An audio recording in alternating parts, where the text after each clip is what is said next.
Good evening and welcome to the channel's studios here in London with your international news around the world in 5. Polish Prime Minister Donald Tusk has delivered a blunt warning that Europe has entered a pre-war era, and if Ukraine is defeated by Russia, nobody in Europe will be able to feel safe.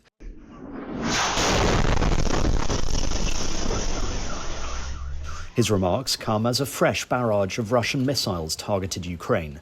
Russia has intensified its bombardment of Ukraine in recent weeks. Ukraine's Air Force said it had shot down 58 drones and 26 missiles, with Ukraine's Prime Minister saying energy infrastructure has been damaged in 6 regions in the west, centre and east of the country.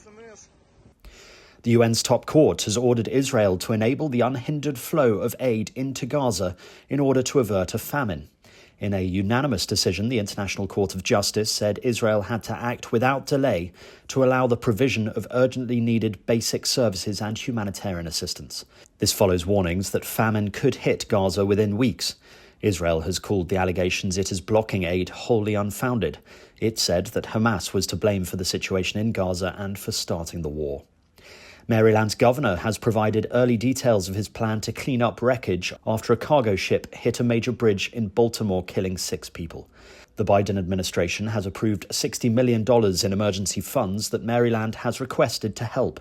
Governor Wes Moore outlined how they intended to clear debris, remove the ship, extract bridge pieces, and rebuild it. We submitted an initial $60 million request to the Biden-Harris administration for initial mobilization, operations, and debris recovery efforts. And I can report that as of this afternoon, the Biden-Harris administration has approved that request. We are deeply grateful to President Biden, to Secretary Buttigieg, to our federal delegation, and all of our federal partners. I was thankful to receive a call just about an hour ago from Secretary Buttigieg, and I'm grateful for the way that the administration has continued to lean in and support us. 45 people have died in South Africa after the bus they were in plunged some 50 metres off a bridge into a ravine. An 8-year-old girl, the only survivor, sustained serious injuries but is now in a stable condition. The bus crashed through a barrier and caught fire when it hit the ground in northeastern Limpopo province. 34 body bags have been taken from the scene, but only 9 bodies are identifiable. The passengers were pilgrims travelling from Botswana's capital to an Easter service in the town of Moria. Sam Bankman-Fried, co-founder of the failed crypto exchange FTX, has been sentenced to 25 years in prison for defrauding customers and investors of his now bankrupt firm. The ruling cements the downfall of the former billionaire, who emerged as a high-profile champion of crypto before his firm's dramatic collapse in 2022. He was found to have stolen billions from customers ahead of the failure.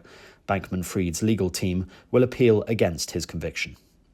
US President Joe Biden has hosted a record-breaking election fundraiser in New York alongside his predecessors Barack Obama and Bill Clinton.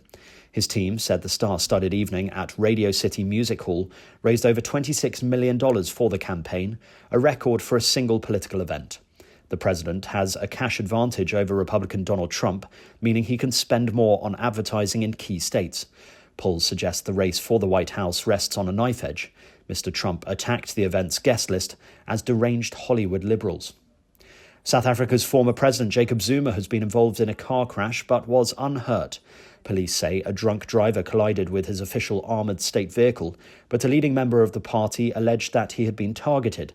He has been suspended by the governing African National Congress and is campaigning with the MK ahead of May's general election. And Chinese smartphone maker Xiaomi has launched its first electric vehicle and started taking orders. At the launch event, the technology giant's chief executive said the SU7 model would be priced at 215,900 yuan, or $29,872. The firm says it received over 50,000 orders within the first 27 minutes of sales. And that's your international news around the world in 5. Now back to the channel's studios in Lagos.